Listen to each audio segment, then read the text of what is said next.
Welcome back. Volatility, of course, is now the new normal. Since August 1st, there have only been 5 trading days where neither the TSX nor Dow posted triple-digit moves. More often than not, those moves have been to the downside. So how can investors protect themselves against this kind of risk? David Kaufman is president of Westcourt Capital. Great to have you here. Good to be back. So we're talking about strategies here to hedge against downside. What's your advice? There's a number of ways, especially if you could do this not on a day when the Dow or the S&P or the TSX is down so precipitously. It'd be a good time to do it in advance, kind of like buying insurance. And there's a number of ways using puts and calls that are relatively complicated, but also have good insurance capabilities built into them because of the optionality of the options. So I was looking today, for example, that yesterday the March 2012 S&P puts, meaning that you can give them back at 11.25, which were out of the money yesterday, in the money today. You could have bought it yesterday at $66, and today it closed at $108. Wow. So a 64% increase. The point isn't that you're supposed to make directional calls against the market, because most Canadians, most North Americans have very significant equity exposure to begin with. So the point would be, is there some portion of your portfolio that you might put in with some kind of optionality, some kind of springboard effect, that on days like today, months like we've seen, quarters like we've seen, that you can at least protect a little bit on the downside. So that's one very significant way, but also it's not something that most people have the ability to do, which is trade options. Another way is to do covered call writing, which, again, you wouldn't want to really do on your own, but is available through ETFs, because now, of course, you can do anything with an ETF.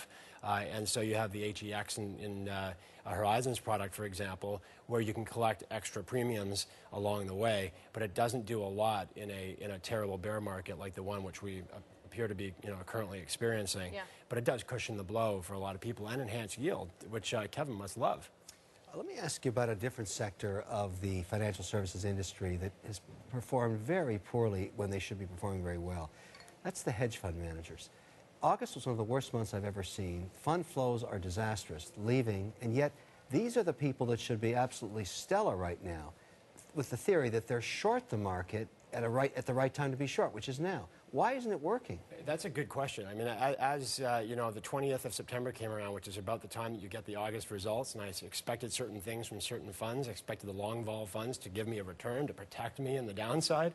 And you're right, most hedge funds didn't perform that well. I think it's a little bit of a testing time to see. I think 1 month is a little bit of a short time, but if you look over a quarter or a period a little longer than that, you start to see whether the hedge funds are really doing what it is that they advertise that they're going to do when you invest. Yeah. And so if you look, for example, at market neutral, although they may not have done very well, market neutral, the funds that I've seen the results for August were more or less flat.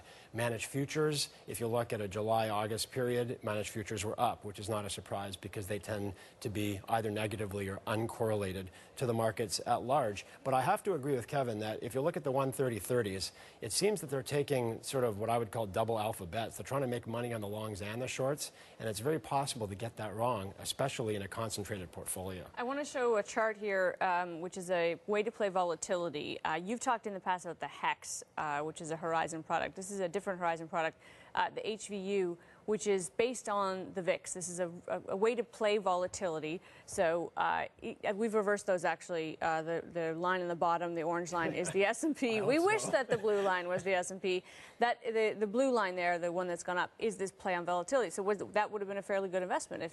It would have. Let's remember there's two things. A lot of the time we see these ETFs that are they call them Bear Plus or Bull Plus, which is that they have leverage built into them, and you have to be very careful about rebalancing that. I'll leave that to people to read about that offline because it's a little complicated but important to note. But yes, to your point, Amanda, in over the last 2 months, the S&P is down somewhere between 4 and 8%, and the VIX, the fear index, in that time is up 300%. So I wouldn't want to make that my long bet, but it's got great protection when you need it. All right, and we're going to have you back soon because I want to talk about how alternative investments like REITs perform in these markets, but we are at time. David, good to have you here. Perfect, thank you. David Kaufman, president of Westcourt Capital. Stay with us. We're back with more after this.